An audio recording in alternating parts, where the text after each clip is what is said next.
அனைவருக்கும் வணக்கம். இந்த வீடியோவில் நம்ம என்ன பார்க்க போறோம்னா டிஎன்இபிலேருந்து பார்த்தீங்க அப்படின்னா அசிஸ்டன்ட் இன்ஜினியர் ஃபீல்டு அசிஸ்டன்ட்கான ஜாப் வந்து நோட்டிஃபிகேஷன் விரைவில் வரப்போகுது அப்படின்னு ஒரு செய்தி பார்த்துருப்பீங்க. அதாவது வந்து அரசு வந்து அப்ரூவ்டு கொடுத்துருக்காங்க. டிஎன்பிசி மூலிமா நீங்கள் ஃபில் பண்ணிக்கலாம் அப்படின்னு சொல்லி. அதில் வந்து எலக்ட்ரிக்கல் இன்ஜினியர் வந்து ஒரு 400 போஸ்ட்டும், ஃபீல்டு அசிஸ்டன்ட் பார்த்தீங்க அப்படின்னா 1850 போஸ்ட்டும் வந்து ஃபில் பண்ணிக்கலாம்னு சொல்லி 21/7 ஜியோ பாஸ் பண்ணியிருக்காங்க. சீலாம் பார்த்தீங்கன்னா 30/7 வச்சுருக்காங்க. இப்போ ஆகஸ்ட்டோட தொடக்கத்தில் இந்த செய்தி வந்து பத்திரிகை செய்தியாகவும் நமக்கு வந்து யூடியூப்லையுமே பார்த்தீங்கன்னா அந்த ஜியோலாம் வச்சு வீடியோக்களை வந்து போட்டிருப்பாங்க.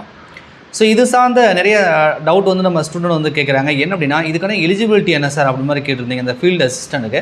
ஸோ ஃபீல்டு அசிஸ்டண்ட்டை பொறுத்த வரைக்கும் நீங்கள் ஐடி படிச்சிருக்கணும், அப்படி இல்லைனா அப்ரெண்டிஸ்ஷிப் முடிச்சிருக்கணும். என்ன பிரிவு அப்படின்னா எலக்ட்ரிக்கல், எலக்ட்ரீஷியன், ஒயர்மேன் இந்த 3 பிரிவுகளில் நீங்கள் ஐடிஐ முடிச்சிருந்தாலும் சரி, இல்லை அது அப்ரெண்டிஸ்ஷிப் முடிச்சிருந்தாலும் சரி, ஸோ நீங்கள் வந்து இந்த ஃபீல்டு அசிஸ்டண்ட்டுக்கு வந்து நீங்கள் அப்ளை பண்ணலாம்.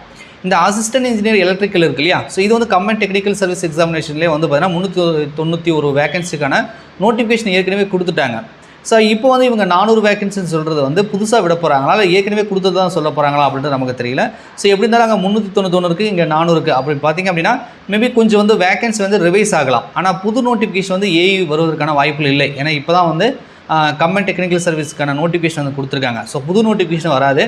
அதே மாதிரி நம்ம ஃபீல்டு அசிஸ்டண்ட்டை பொறுத்த வரைக்கும் என்ன அப்படின்னா இப்போ கம்பைன் டெக்னிக்கல் சர்வீஸ் வந்து பார்த்தீங்கன்னா இன்டர்வியூ, நான் interview post, diploma, IT level எல்லாமே பார்த்திங்க அப்படின்னா நோட்டிஃபிகேஷன் வந்து கொடுத்துட்டாங்க டிஎன்பிசிலேருந்து பார்த்தீங்கன்னா இன்னும் வந்து குரூப் 5A 5Aக்கான நோட்டிஃபிகேஷன் மட்டும்தான் இந்த வருட ஆனுவல் பிளானர் படி கொடுக்க வேண்டியது இருக்குது. அப்போ ஆனுவல் பிளானர் படி இந்த ஃபீல்டு அசிஸ்டண்ட்டுக்கான நோட்டிஃபிகேஷன் வந்து எப்பொழுது கொடுக்க போகிறாங்கன்ற மாதிரி எந்த ஒரு டீட்டெயிலுமே இல்லை.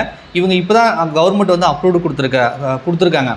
ஸோ அதனால் இப்போ வந்து ஸ்பெஷல் நோட்டிஃபிகேஷனாக அந்த ஃபீல்டு அசிஸ்டண்ட்கான நோட்டிஃபிகேஷன் வந்து 1850 போஸ்ட்டுக்கு வந்து மேபி டிஎன்பிசி மூலிமா வெளியிடப்படலாம் அப்படின்னு எதிர்பார்க்கப்படுகிறது. அப்படி இல்லை அப்படின்னா நெக்ஸ்ட் இயர் வரக்கூடிய நமக்கு எக்ஸாம் இருக்க முடியும். அது ஆனுவல் பிளானர் வந்து நமக்கு நவம்பர் டிசம்பர்லேயே கொடுத்துருவாங்க. அந்த ஆனுவல் பிளானரில் இந்த ஃபீல்டு அசிஸ்டன்ட் ஜாப்பை வந்து ஆட் பண்ணுறதுக்கான வாய்ப்புகள் இருக்குது. ஸோ வந்து புது நோட்டிஃபிகேஷன் இப்போயே இந்த வருடமே கொடுக்கலாம், அல்லது நெக்ஸ்ட் இயர் ஆனுவல் பிளானில் ஆட் பண்ணலாம். இதுக்கான எஜுகேஷன் குவாலிஃபிகேஷன் ஏற்கனவே சொன்னதான் ஐடிஐ முடிச்சிருக்கணும், அல்லது அப்ரெண்டிஸ்ஷிப் முடிச்சிருக்கணும், எலக்ட்ரிக்கல், எலக்ட்ரீஷியன், ஒயர்மேன் இந்த 3 பிரிவுகளை நீங்கள் முடிச்சிருந்தீங்க அப்படின்னா நீங்கள் வந்து இதுக்கான எலிஜிபிள் ஆகுவீங்க. ஸோ இந்த இன்ஃபர்மேஷன் உங்களுக்கு வந்து ஷேர் பண்ணுறதை வந்து நான் மேக் பண்ணுவேன். வீடியோ புதுசாக மறக்காமல் லைக் பண்ணுங்கள். மேற்கொண்டு உங்களுக்கு ஏதாவது இந்த போஸ்ட் ரிலேட்டடாக சந்தேகங்கள் இருந்துச்சு அப்படின்னா கமெண்ட்ஸில் கமெண்ட் பண்ணுங்கள். நன்றி, வணக்கம்.